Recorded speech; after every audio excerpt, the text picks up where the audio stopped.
注意看這個卑鄙的老外。之後啊，直接啊又來，又是這樣。還有一個就是運動員在場上，對，又是這樣。在這場中國選手刘策和荷蘭惡徒艾利諾的比賽當中，劉策萬萬沒有想到，艾利諾竟然無視比賽規則，無視裁判，三番五次對他進行惡意犯規。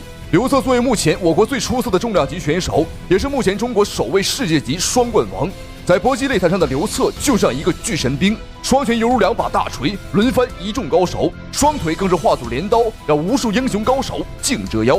而來自於荷蘭的馬里諾不僅在比賽當中相當的無恥，在賽前也常常對對手進行挑釁，是一個不折不扣、自大狂妄的惡徒。好，讓我們一起來先看一下双方的赛前數据对比。刘策身高1.94米，馬里諾身高1.89米，雙方臂展都是1.91米。而在年齡方面差距還是比較明顯，雙方差了9歲啊。劉策的話要比對方年輕很多。好，這邊雙方比賽已經開始了。注意看，紅方選手劉策，而藍方選手便是馬里諾啊。對方是一個拳壇老油條了，來自於荷蘭。雙方不僅年齡上差了9歲啊，在身高上，我們側面上來看也相當明顯了。比賽經驗會更豐富。對，剛才呢，其實跟大家介紹了兩位選手，現在繼續來說一說。斯考滕上來之後啊，直接連續的重擊，劉策能不能扛住？刘策啊，連續2次这個注意力不集中啊，遭遇到對手連續的重擊。斯考滕在場上的是沒有給任何的機會，劉策稍一走神，馬上就輸出自己的重擊，還在猛攻，我們看還在猛攻，連續的打俯、高掃、襲擊，劉策不知道能不能扛得住。再來前手的擺拳，劉策現在只能用手來護住自己的腦袋，連續的上勾周旋。好在劉策的抗擊打能力相當出色，要不然剛剛真要被对方這一連串的進攻給一波帶走了。可以說這個馬里諾是在規則的邊緣瘋狂徘徊。給大家科普一下，在自由搏擊的擂台當中呢，如果2名選手開始了摟抱那這個時候應該裁判介入將2個人分開。剛才馬里諾也擺出了一副等待裁判的感覺，騙到了劉策，結果就在劉策放鬆的時候，他一把推開劉策，然後開始補拳。可以說他的演技很高超但是他完全沒有武德。斯考滕防住了。現在因為斯考滕剛才輸出了非常多，所以現在是需要緩一緩。現在是劉策的反擊機會，我們來看一下他有沒有更多的一個進攻。雙方互相前刺，連續低掃。劉策現在就屬於一個爆炸站的比較緊，但是我已經沒有空間和這個預判能力來進行躲閃。是，因為剛才的連續的重擊不僅是這個身體承受能力，還有一個就是運動員在場上。又是這樣。我們的裁判艾迪提示斯考滕要聽裁判的指令。比賽才開始還不到1個回合的時間，這個馬里諾已經連續3次來偷襲劉策了。因為這個馬里諾心裡很清楚他知道自己的年紀上很吃虧身高上也很吃虧。如果不速戰速決，趕緊解決掉劉策，那麼等待他的只有失敗。但以這樣的行為贏得了比賽，那又能怎樣呢？他能收到的只有萬人的唾罵。剛才跳在空中的一個上勾。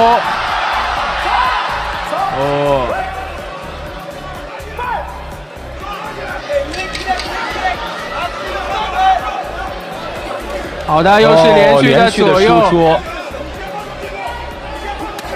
低掃，連續的低掃，連續2次砍腿。好，這邊第一回合比賽結束，在第一回合劉策硬生生吃到了對方3次偷襲，但最可笑的是，現場裁判沒有任何一次這個正兒八經的扣對方的分兒，只是口頭警告了1次，而其他的時間他都是當作沒看見。我們看這個馬里諾像發瘋了一般想要一口氣吃下劉策。但他也沒有想到，這個22歲的東北遼寧小伙，他的硬度這麼的強，這麼的高。好，這邊第2回合雙方的比賽開始了。在第1回合劉策吃了虧，看一下第2回合能不能夠找回他的面子。大家看看重開第2回合之後呢，會不會有所改變？對手馬里諾斯考滕呢是今年31歲目前的他的歷史戰績20戰15勝5負，也是戰績還是非常不錯的。劉策呢，目前呢，我們看他歷史戰績呢10戰8勝2負，其中有2次是 KO。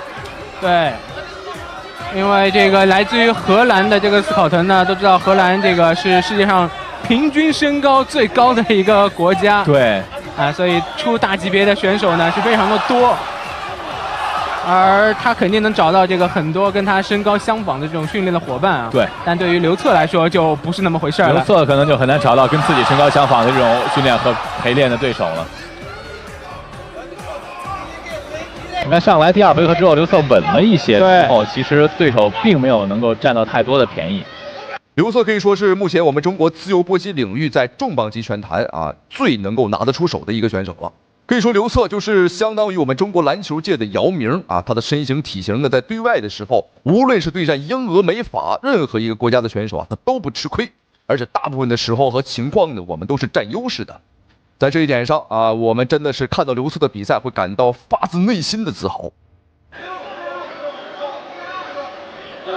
主席，哦，裁判，這個是不可以的。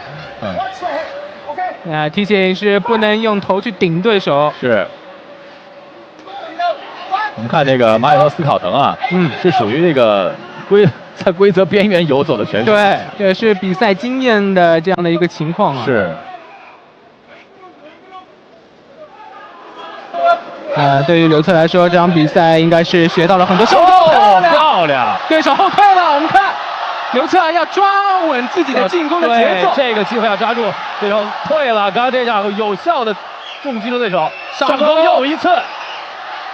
你看，有效連續第3次、第4次，有沒有後手頂膝？對手還是不倒。現場的觀眾也發出了這個雷鳴般的加油的聲音，給劉策加油。正燈漂亮。第2回合還有最後的10多秒了，劉策這一邊一連串的進攻打了半分多鐘啊，但是這個馬里諾就是不倒。但是這一波連續的反擊和重擊啊，也是把第1回合的面子和情況都找了回來。我們看馬里諾的反擊，此時此刻就像棉花糖一樣，對劉策造不成任何威脅。第2回合比賽結束了。沒辦法，體能上的話也是跟不上了啊，包括在時間上也不太夠了。到目前為止2個回合雙方各拿下1個回合，第1回合是馬里諾的毋庸置疑，對方通過卑鄙的手段拿下。不過第2回合很明顯是劉策啊扳回了一城。雙方目前現在是1比1的一個戰況，不過接下來還有最後1個回合，第3回合。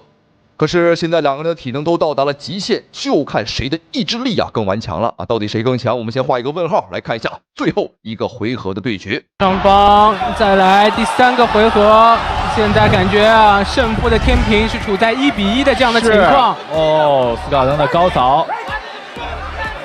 分開之後又是要打劉策，這次是機靈了，機靈了。而且其實我們現在看到劉策，應該說心裡有情緒，對啊，心裡有小情緒，很不舒服。你第1回合這個利用這種規則的這個邊緣佔了很多便宜，劉策的邊心要打回來。剛才有連吸，然後有纏抱，又是這樣的情況。劉策啊，這個剛誇了他，結果就又吃虧了。對手應該說這個方法打得很油啊。我現在真的很強烈建議我們中國的拳擊協會啊，禁止這個選手來我們中國參賽。短短的3個回合，對方連續4次偷襲了劉策，我真的是受不了了。而且現場裁判的話也是完全不管不問，這個偏袒的行為呢，我只能說已經是明顯的不能再明顯了。不過我們看劉策好像是因為對方的這個偷襲呢，變得更為興奮啊，變得更為亢奮了。漂亮連續的重擊。最後1個回合，我們看馬里諾已經不出拳了，漂亮，他的拳也很軟，很明顯此時此刻他沒有了體能，而且我估計他現在還在找偷襲的機會，要小心，又來，又是這樣，你看，我就知道這個家伙呀，他是賊心不改。低掃，繼續低掃，劉策想要進，前刺。在上勾，但是都被對手給擋住了。又是低掃。雙方啊，這個進攻的威力都下來了。是，這會兒呢，更多的要看自己的毅力，看誰咬牙堅持。對，剛才這個劉策的教練大喊就手拿高，手拿高。對，你看他還有這種小假動作，把自己的拳往外甩一下，然後給你一個假動作佯攻，要加把勁，因為目前看起來。這個比賽的壓制能力啊，他還不夠。對，第3回合，對手打得很油啊。對，第3回合的比賽馬上就結束了，這場比賽真是給劉策啊，真是上了寶貴的一課。我們看這個馬里諾呢，通過這種油滑且非常骯髒的手段啊，在不斷得分。但是刘策这一邊比較耿直，我們玩心機啊，玩心眼子啊，的確是玩不過對手，但絕對實力啊是不弱於對手的。最後的10秒鐘，比賽馬上結束。低掃，最後10秒。我覺得我們的裁判 idea 也是用的生命來攔開這兩人。好，這邊雙方的3回合大戰終於結束了。那麼最終的判定結果，哇，劉策很遺憾輸掉了比賽。但是我只能說啊，雖敗猶榮，敗給這麼一個卑鄙惡徒那沒辦法，對方耍手段，裁判也不管，打分員眼睛更是瞎了一樣啊，那沒辦法了。雖然說輸掉了比賽，但劉策也學到了非常寶貴的一堂社會實踐課啊。好，比賽到此結束。還是那句話，我強烈建議國際拳擊組織給這樣的選手終身禁賽。中國選手一出場，全場的老外都驚呆了，各大知名頻道、各大媒體都搶着來轉播這一場比賽，因為這是第一次有身高2.2米的中國巨人來挑戰美國拳壇。曾經在美國籃球界有一個東方巨人姚明打出了名氣，讓老美知道了中國人一樣可以制霸 NBA。如今又來了一位神秘的中國巨人，向美國拳壇發起衝擊。我們看視頻當中這個身材魁梧的巨人，他就是董建軍，身高2.23米，臂展2.19米，綽號泰山。聽說董建軍的到來，美國的各界名流大咖、世界級拳王都前來觀賽，都想親眼目睹一下這位神秘的東方巨人到底有怎樣的本領。我們再看視頻當中現在的老外，就是董建軍本場比賽的對手艾利克斯，身高1.93米，臂展1.95米。這個艾利克斯可謂是信心滿滿，因為他相當的瞧不起我們中國人，還在公開的場合羞辱我們中國人是瘦弱的猴子。無論長得有多高啊，在他的面前都是不堪一擊的東亞病夫。所以說本場比賽他是主動申請來做董建軍的對手。今天就讓我們一起來看一看這位神秘的東方巨人董建軍到底有怎樣的本領。好，費特比賽開始。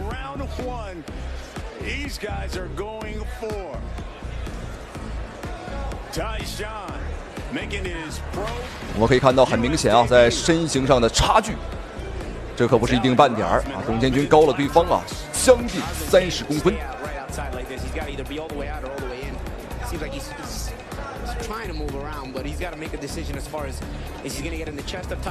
其實董建軍最開始呢，他還真是一個籃球運動員啊，但是後來他發現啊，自己對傳統武術啊，對這種搏擊啊更感興趣。所以他便自學了我們中國的傳統武術啊，包括散打，包括像韓國的跆拳道，他也學過。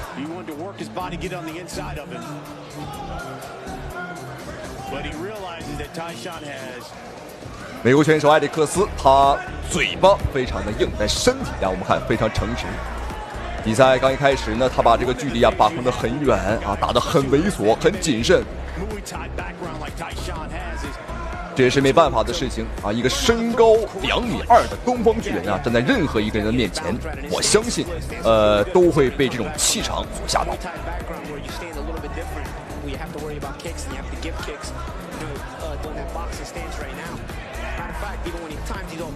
好漂亮，打晃了，簡簡單單一個前手，對方剛剛這個眼神啊，已經有點迷離了。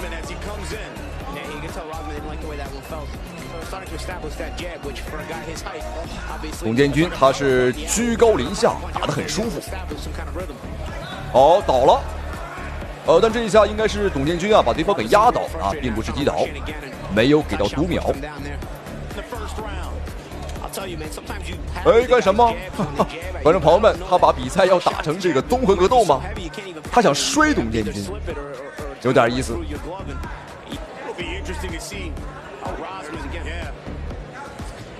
其實我們別看董建軍啊長得這麼高，但實際上仔細觀察他的步伐呀非常靈活。當然了，這要歸功於他曾經的籃球訓練，因為籃球運動員的腳步和步伐都是非常的花哨啊，跑得也都很快。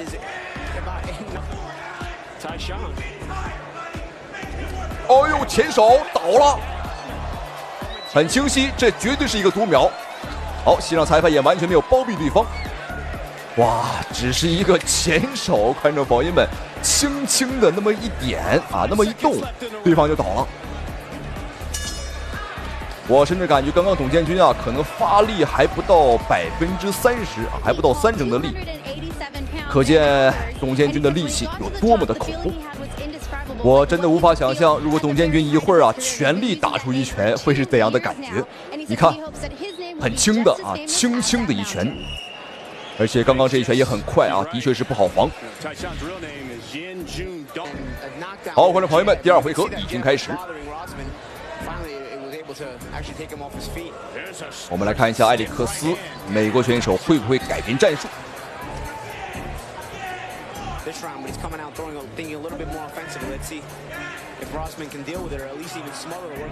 能感覺到他是想往裡衝，好像打內圍。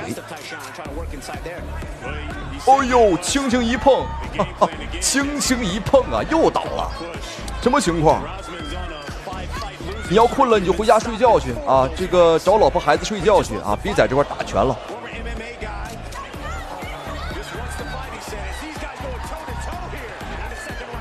這個美國選手埃里克斯啊，我嚴重懷疑他學習過日本的空手道，這拳法來也空空，去也空空啊，打得很兇，就是打不着人。哎，什麼情況？我們這個談笑間啊，他又倒了。你看，把這家伙累得滿身都是汗水。漂亮，前手又打慌了，又倒了，又倒了。哦，但這一下裁判沒有給到讀秒，也算是照顧對方一下。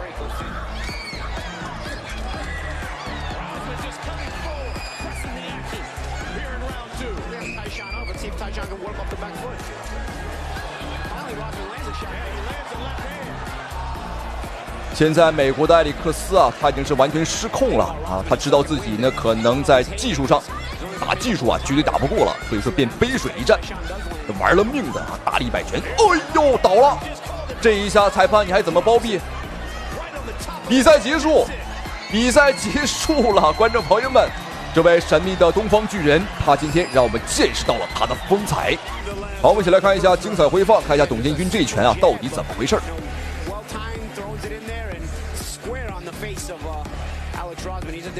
啊，就是前手啊！這場比賽董建軍的後手拳啊，還幾乎沒打。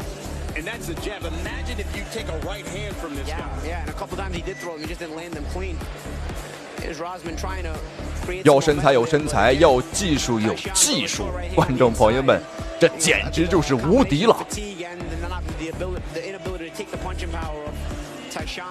有一個我們中國人的驕傲，黃種人的驕傲。好，恭喜董建軍！同時，感謝屏幕前啊您的收看與支持，咱們下期視頻再見。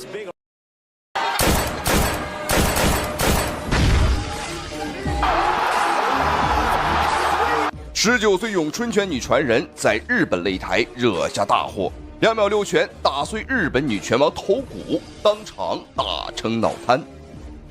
好，各位觀眾朋友們，歡迎收看本場比賽這一場非常精彩的中日女子拳擊大戰的現場。好，那這場比賽可謂是非常精彩了啊！因為我們中方的出戰選手呢，是一位來自於廣東佛山年僅19歲的詠春拳女傳人王小慧。好，我們仔細看比賽已經開始了，帶着藍色拳套的姑娘打得非常的兇啊，沒有錯，她就是我們的詠春拳女傳人啊，才19歲的小慧。那麼這一次他是來到了日本的橫濱，也就是說我們本場比賽是客場作戰，來到了日本。好，我們仔細看穿着紅色拳套的家伙啊，就是日本的女拳王中村美優。好，在賽前接受採訪時，這個中村美優的確是非常的猖獗，他表示說自己呢是亞洲女拳王啊，他說我們中國人只是窩裡橫的膽小鬼，絕對不敢來日本挑戰他。誰敢來就打死誰！哇哦，觀眾朋友們，他的確是非常的囂張。我們看我們的小慧連續重擊，這個拳法明顯是有效果了，對方有點站不太穩。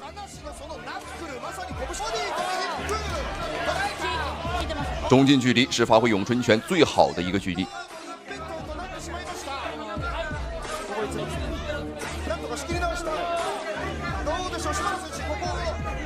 我們看比賽開始，小慧呢可以說是全程在追着對方去打，這個氣勢上來說呢，已經是壓倒對方了。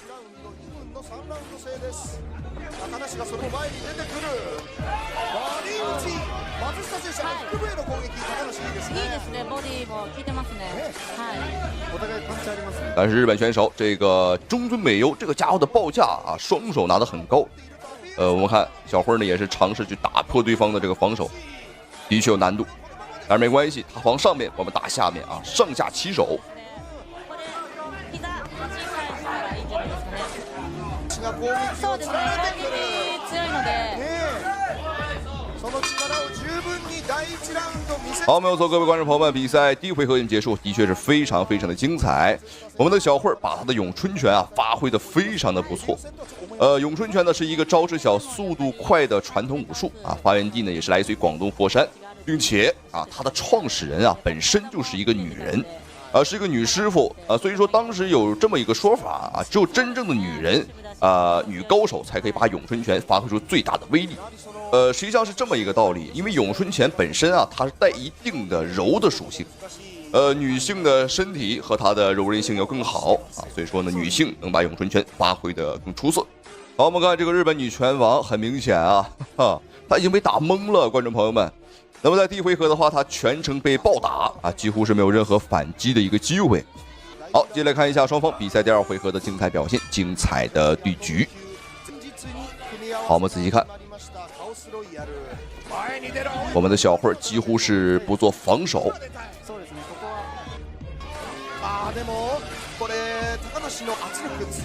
但是要小心，對方的話也是有一定的終擊能力。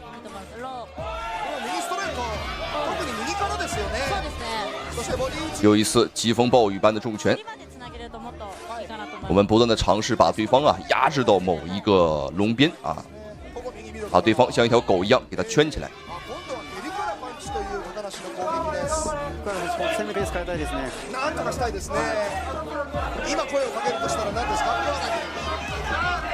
這場比賽舉辦地點在日本，台下的觀眾也都是日本人，包括現場裁判也是日本人。啊，只有王小慧啊，我們是中國人。但當然，這個拳套不好說，觀眾朋友們，沒準是 Made in China，我們中國產，哈哈，因為這個中國製造流向全世界。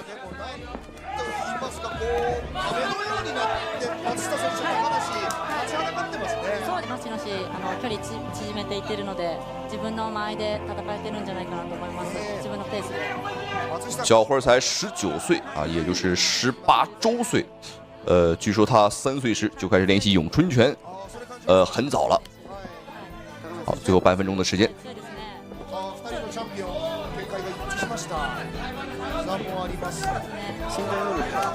好，連續正蹬呢，把對方壓制到龍邊，給對方做一個困獸鬥。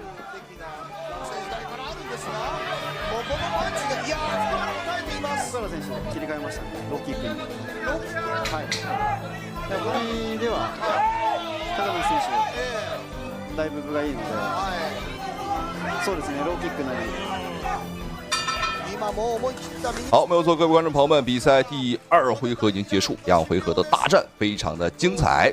我們的小慧把這個日本女拳王啊打的是一點招架之力都沒有。總而言之，這場比賽看的的確是非常的解氣，我相信屏幕前的您呢看的也是非常的過癮。沒有錯，打日本選手，你別管是男是女啊，反正打了，我們看着就是過癮，就是精彩。好，接着看一下雙方比賽第3回合的精彩表現，精彩的對局。我們看這一回合，對方呢是有了摟抱的這麼一個行為啊，也是來限制我們。這是今天的最後一回合的比賽了。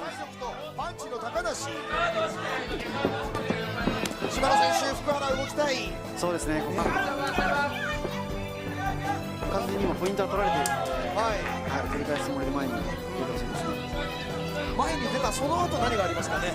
そうですね。今パンチの打ち合いではやっぱり高梨選手に分があると思うので、先ほどローキックに切り替えたりしたんですけど、何か一つ自分が出しやすい一つポイント。哦呦，小心，對方這一腳踢得很重啊！小慧，哦呦，又是一腳。我們小慧不僅是拳法厲害。那麼今天能看得到他的抗擊打能力啊，也是非常的可以。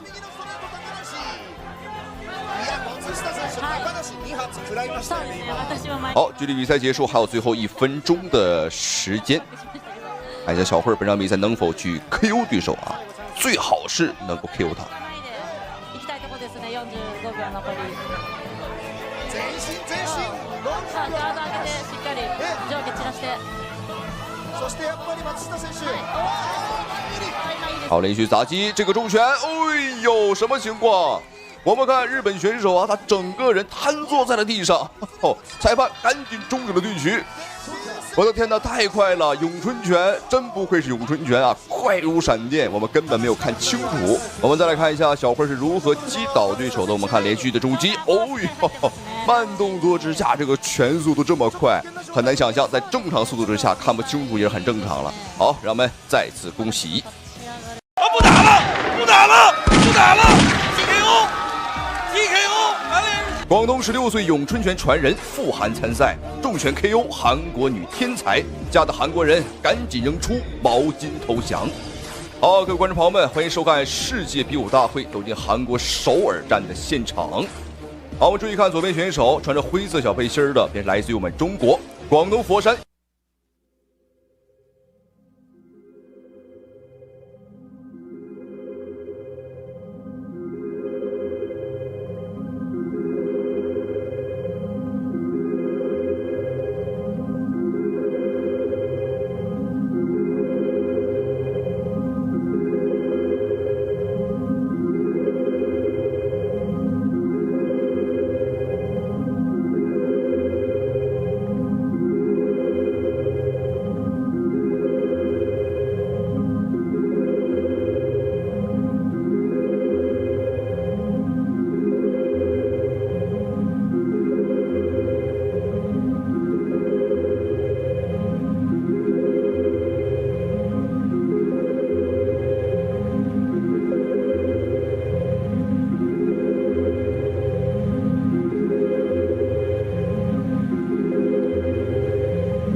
的前手摆拳，漂亮，继续！哇，前手，我微笑就啊，注意看，开局还不到20秒，吴雪松就被老外一拳打翻。此时台下的老外都开始庆祝胜利，然而就在他们以为自己胜券在握时，吴雪松不仅站了起来，而且还加倍偿还，打得老外抱头鼠窜，怀疑人生。这跌宕起伏的剧情，连武僧一龙都看到傻眼。好，我们注意看视频当中正在出场的选手，便是来自于中国的搏击鬼才。年仅23岁就已经名声大噪，不仅有着自己独特的打法风格，而且生涯总战绩19战全胜，从未有过失手。他便是搏击鬼才吴雪松。吴雪松不仅是一个搏击鬼才，同時他也是一個拼命三郎，既有天分又努力。觀眾朋友們，他不成功誰成功啊？而今天吳雪松的對手也是一個世界級的王者，他就是曾經的 WBC 世界拳王金腰帶的擁有者何塞·魯拉斯。此人身經百戰，而且這一次呢是來勢洶洶。而且賽前何塞·魯拉斯也公開表示，天才只是踐踏的門檻兒。這場比賽如果一個回合之內打不贏吳雪松，都算他輸。好，口氣的確不小，但是到底是騾子是馬，我們先出來溜一溜，就知道誰真誰假。何塞是一個多棲選手啊，泰拳、MMA都參加啊。是的，所以像這樣的選手，他會比較滑頭啊。經驗也多。對，所以今天對吳雪松來說也是一個不小的考驗啊。今年是否能順利的拿到諸神之戰的小組出線？對，在整個2016年呢，是吳雪松呢，我覺得是他一個突然爆發的一個年份。吳雪松還是哇，這是一個冷拳，一個後手拳。雪松有點大意了。哇，看來老外賽前吹牛說一個回合之內 KO 我們，好像並不是開玩笑啊，他的確是具備這樣的本事。現在開局還不到1分鐘，吳雪松慘遭了一次讀秒，但是吳雪松畢竟也是一位天才選手，我們並不是軟柿子捏的。好，站起來的吳雪松現在很被動，他還需要一定的時間來緩衝啊，來緩解一下自己的眩暈感。但何塞·魯拉斯會給他這個機會嗎？會非常善於這種中遠距離的這種奔襲。對，我們看一下雪松到現在也沒有特別的着急啊，還是要控制一下。何塞的這個假動作做得還比較不錯。對，剛才的一個後手的一個拳法擊倒，就是在前手晃了一下。其實我們看這兩個選手的臂展都非常的高啊。對，哇，雪松這個時候不能硬進啊。對，何塞很快啊。何塞的非常靈活，而且身體的這個姿勢的改變啊，往往能夠躲過雪松的非常直接的進攻。對，他的攻擊路線比較多，漂亮。漂亮！標誌性的前手擺拳，拿回一城。觀眾朋友們，這就是傳說當中的大意失荊州啊！這何塞·魯拉斯滿腦子都想着如何去 KO 掉吳雪松，卻忽略了吳雪松的重拳有多麼的猛。現在兩個人1比1打平，各有一次擊倒讀秒。一回合還有最後50秒鐘的時間，我們看吳雪松的是不斷的前壓，他的腦子裡現在也很想要 KO 掉何塞·魯拉斯。我們看他攻擊距離也很長啊，所以這個時候本身何塞的這個就中遠距離奔襲都比較突然。對，然後雪松在近的時候一定要做好防守。對，哇，第一局剛剛進行了2分鐘，就雙方互有一次讀秒啊。雪松我覺得這個時候應該不要跟何塞做這種中遠距離的這個動作的互換往返，要拉近距離做這種陣地的打法。好，觀眾朋友們，雙方第一回合比賽結束啊，情節的確是跌宕起伏，非常的精彩。賽前這個老外揚言啊，他說一個回合之內 KO 不掉吳雪松，他就棄賽投降啊，就算他輸。但是很明顯，他並不打算投降，他想繼續戰鬥，想把面子找回來。因為在第一回合，吳雪松給他吃了一個重重的一拳，沒錯，就是這一拳。這一拳讓何塞·魯拉斯是顏面盡失，狠狠地打了他的臉。因為賽前何塞·魯拉斯表示說呀，天才只是踐踏的門檻兒，但很明顯吳雪松這個天才的確是給他造成了不小的威脅。好，隨着眼前的美女登場，讓我們一起來期待一下雙方第二回合的表現，觀眾朋友們千萬不要錯過。好，我們來進入第二局，看看我們在這個雙方在技戰術上，我估計何塞不會變化他的技戰術。是的，因為本身呢，我們看雖然說何塞他是有过这个 MMA 的这个打法，但是我们看他站架并不像 MMA 选手那样拉得那么开。对，首先要拉进去啊。对，这个何蔡这个前后这个左右直拳的这个距离啊，非常的长，中近距，而且他从来不会打这种中近距离的拳法发力，都是放得很长。哇，第二回合的吴雪松呢是越打越猛，越打越有感觉啊，只想打到何塞鲁拉斯的内围，而反观对手却畏畏缩缩，利用起了自己的超强臂展和灵活步伐呀，打起了游击战術。很显然，他对吴雪松的重拳啊已经開始忌憚了，他很害怕吳雪松啊打入到他的內圍。對，又是一次，你看又是一次這種，而他是從上往下去壓過吳雪松的前手，防守的前手。對，漂亮，擊敗球！哇，剛剛又是一個前手後手前虛幾次啊！哇，前手，微笑救啊！這我們看還可不可以？哇，觀眾朋友們，這個何塞魯拉斯的忌憚是有原因的。吳雪松一旦打到內圍，果然真是沒他好果的吃啊！又是一個前手，現在需要打準的。哇，這是漂亮球！這個倒地的場面跟雪松 KO 看上去是慘的一模一樣。好，觀眾朋友們，精不精彩，好不好看？這場比賽吳雪松的表現，我只能用完美兩個字來形容了。雖然說開局並不是很妙啊，開局就慘遭讀秒，但是後面的話是扳回了一城又一城，直到拿下比賽勝利。這就是搏擊天才啊！不僅實力強勁，還有一顆非常穩的心態，有一顆大心臟。好，恭喜吳雪松！同時，非常感謝屏幕前您的收看與支持。好，觀眾朋友們，咱們下期視頻再見。給我瞄準了打。他是泰國拳壇最硬的男人，揚言打中國人從不防守的佩查差。不過，當他遇到詠春拳第23代弟子魏子欽時，這場比賽會是怎樣的結局呢？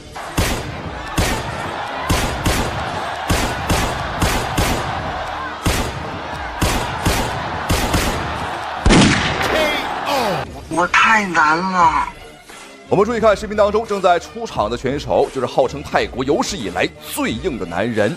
他的身體硬度據說比波球、比羅唐還要硬，他就是佩查差。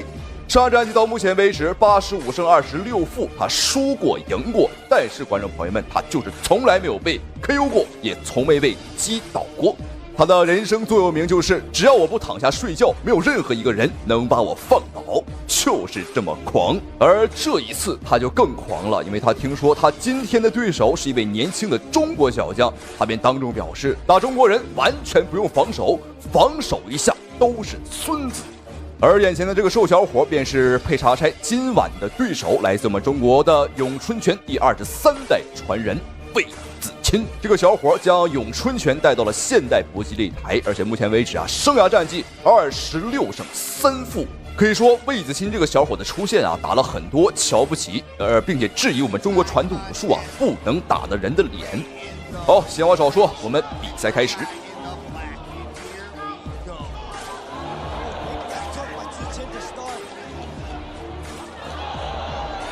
泰國的佩查差剛開局就吃到2拳，但看起來的確是硬度相當不錯。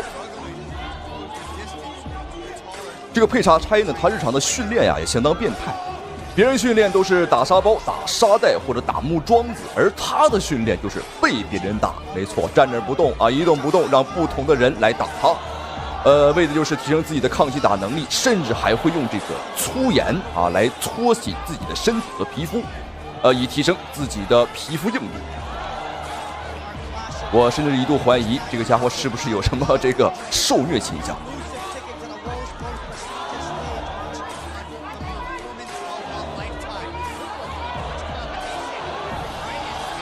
魏子欽相當靈活，連打帶閃，讓這個佩查差呢是看得見而摸不着。好，頂膝有命中。好，擊倒了。第一回合我們看，哇，這一下擊倒也打破了佩查差呢以往的一個從未被擊倒過的記錄。魏子欽明顯想要乘勝追擊，連續的補刀。哦，這連串連打11拳的。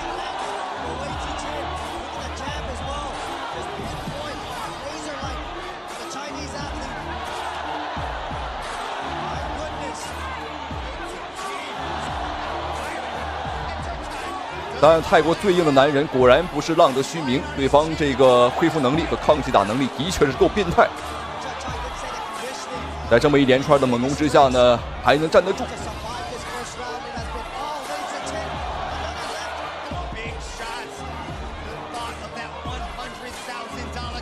哇，魏子钦的身法和步伐相當的靈活。此時此刻，他就像一個西班牙的鬥牛士啊，把這個佩查差呢當成了一頭瘋牛，當成了一頭野牛來鬥。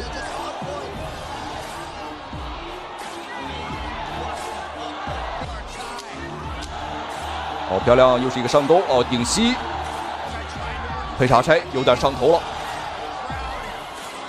我們可以很清楚的看到啊，他真的是完全不做防守。好，一回合比賽結束。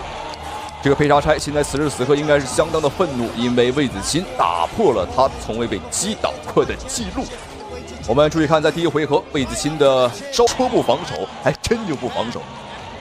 哎，注意看魏子钦，哎呦，皺着眉頭，應該是在抱怨着什麼？他應該是在說呀，這個家伙怎麼這麼抗打啊？就像是一個人形的木樁子啊，根本打不壞。在比賽的前2個回合，毋庸置疑，魏子钦已經是順利拿下。但是接下來還有最後一個回合，比賽還沒結束，還沒有到最後一刻為止，我們還是不能掉以輕心的。好，費特，最後一個回合，比賽繼續。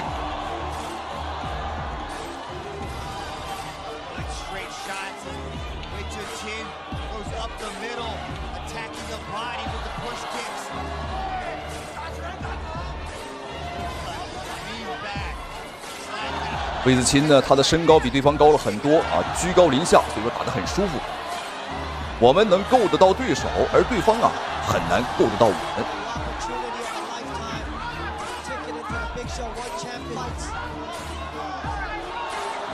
這一回合，佩查差依舊是相當勇猛，依舊是橫衝直撞，完全不做防守。如果說是其他選手受傷這麼嚴重的情況下，裁判早就終止比賽了，但他是佩查差。他的抗擊打能力在整個拳擊界啊相當出名了，所以說裁判呢也是沒有叫停比賽。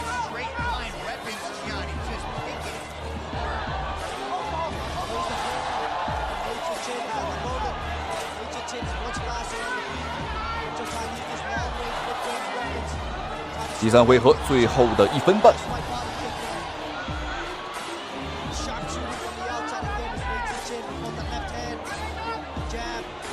這個傷況太嚴重了，但是他呢還有體能啊，還在往前衝。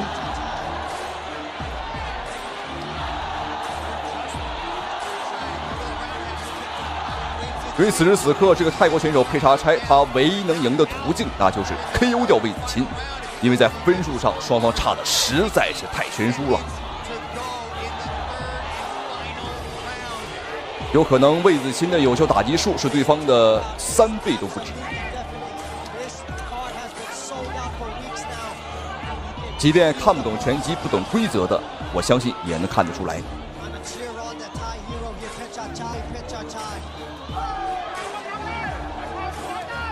好，連續的掃踢，魏子钦開始嘗試砍腿了。其實早就該砍腿了，如果砍得早一點，限制對方的移動能力，恐怕這個比賽啊早就結束了。